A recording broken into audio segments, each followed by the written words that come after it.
დღეს უსამშობლო კოლაბორაციონისტების პარტიამ რუსულმა ოცნებამ განცხადება გამოაქვეყნა და რუსი ოლიგარქის მიზნები გაახმოვანა.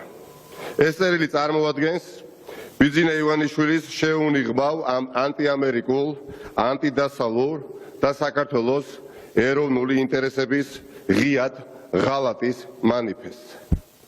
რუსული ოცნება და პირადად ივანიშვილი კიდევ უფრო აღრმავებს ღია დაპირისპირებას ამერიკის შეერთებულ შტატებთან. რუსული ოცნება ღიად და ცილისწამებლურად ადანაშაულებს ამერიკის შეერთებულ შტატებს სახელმწიფო გადატრიალებასა და საქართველოს ომში ჩათრევის ცდილობაში. მათი აბსურდული მტკიცებით 3 წლის წინ დაწყებულა მზადება საქართველოში ხელისუფლების ცვლილებისთვის და ხელისუფლებაში ისეთი ადამიანების მოსაყვანად, რომლებიც ქვეყნის ომში ჩართვას მარტივად მოაწერდნენ ხელს.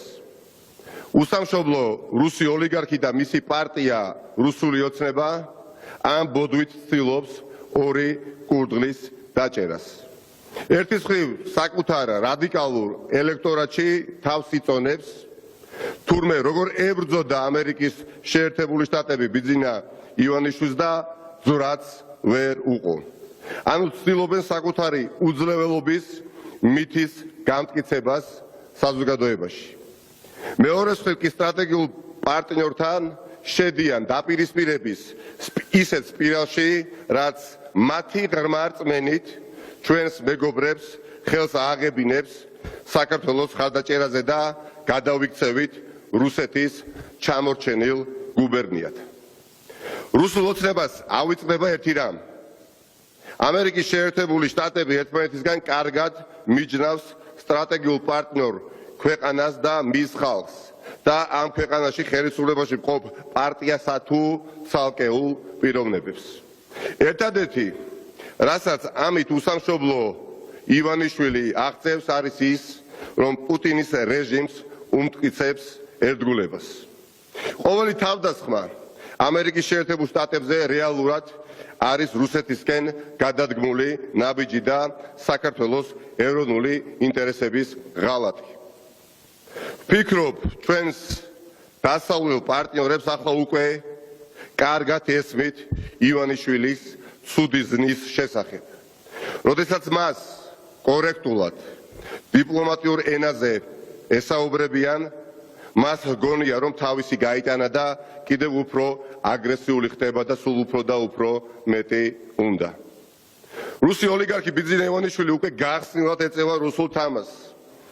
აქამდე ის შენიღბულად მოქმედებდა და სწორედ ამ შენიღბული მოქმედების შედეგია ის, რომ მას ბოლო დრომდე ჰყავდა ხარდაჭერები, რომლებსაც უნდათ თავისუფალი სამყაროს წევრობა, ანუ ევროკავშირი და ნატო. დღეს მთელმა ქართულმა საზოგადოებამ კარგად უნდა გავიაზროთ, რომ ივანიშვილის მმართველობა და დასავლეთისკენ სწრაფვა სრულიად შეუთავსებელია. ივანიშვილი საქართველოს უკეტავს ევროპის კარს. რაც შეეხება რუსული ოცნების შიშებს მათი რეჟიმის შეცვლასთან დაკავშირებით, გვესმის, რომ შიშს დიდი თვალები აქვს, მაგრამ ასე ძალიან შორსაც ოკეანის გაღმაც იყურებიან. შეუძლებელია, რომ ჩვენს ამერიკელ და ევროპელ პარტნიორებს არ აღელვებდეთ, ვინ არის და ვინ იქნება საქართველოს ხელისუფლებაში, რადგან მათი სტრატეგიული ინტერესია საქართველო გახდეს ერთიანი, ძლიერი, დემოკრატიული, დიდარი და უსაფრთხო სახელმწიფო. მაგრამ პირველ რიგში მართლა ვისიც უნდა ეშინოდეს რუსულ ოცნებას, ივანიშვილს, ეს არის ქართველი ხალხი. ვინც თქვენ აუცილებლად დაგამარცხებთ, ეს არის ქართველი ხალხი. ვინც მიტაცებულ ხელისუფლებას ჩამოგართმევთ, ესეც იქნება სწორედ ქართველი ხალხი. თანაც ძალიან სწრაფად მოხდება ეს ყველაფერი. დიდი მადლობა.